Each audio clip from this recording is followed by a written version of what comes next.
Well, friends, we're a third of the way through 2026. And as we look back at the month of April, now that we're in May, we've got some mixed news to share. So we're going to get right to it and see what the news brings to us. We're going to change up the order just a little bit from what we normally do as we look at this time buyer activity to start with, because this is where the good news is to start with. We'll talk about listing inventory, the market overview, so I can bring some better context to you, and then finish talking about interest rates. But let's talk about buyer activity first.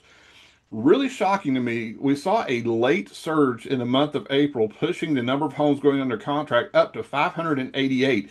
When you looked about the last 10 days out from the end of April, we were trending behind a little bit of March. And so to see this surge late was a little bit surprising to me. And what's interesting, if you remember back last year, we had 1 month that was over 500 homes going under contract. You have to go all the way back to 2021, where you saw multiple months of more than 500 homes going under contract. And so far this year, we've had two. So that's the good news. Buyer activity has been strong as we continue into the year. Listing inventory. Here's what's a little bit curious. So we start off the month around 1,435.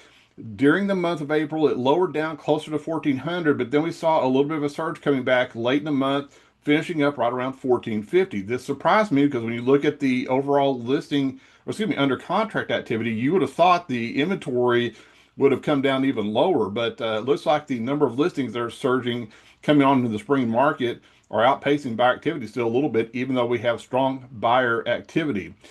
Now let's put this into context. So, number of homes under contract, 588, up about 13% compared to April last year. That was our only month that saw 500 homes go under contract last year.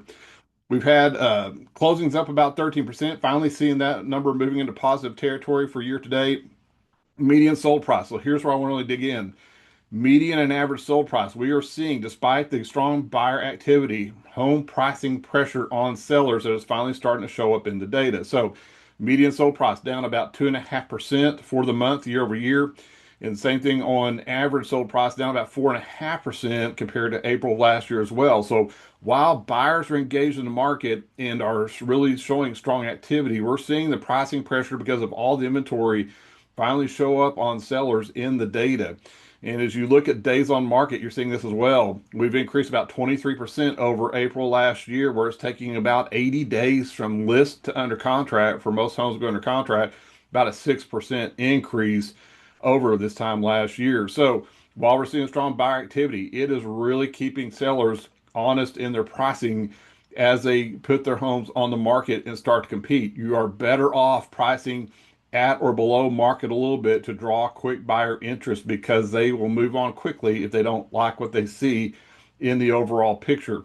As we talk about the 30-year conventional average for the mortgage rate, right about the same as it was through March. It has fluctuated a little bit during the month of April, was up around 6.5 or just below, down to about 6.25, a little bit less for some lenders.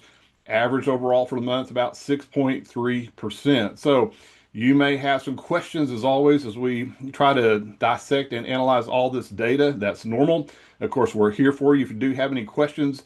And if you have any friends, relatives, co-workers that have questions but are afraid to reach out to a realtor because they're afraid of high pressure, just have them reach out to us. We'll talk them through, help them figure out what options might look like for them, whether they need to do anything now or wait. It's a good market for buyers. It's still a good market for sellers too, who are priced correctly, but it takes some careful analysis to make sure you're making the right decision. So as always, we'd help you.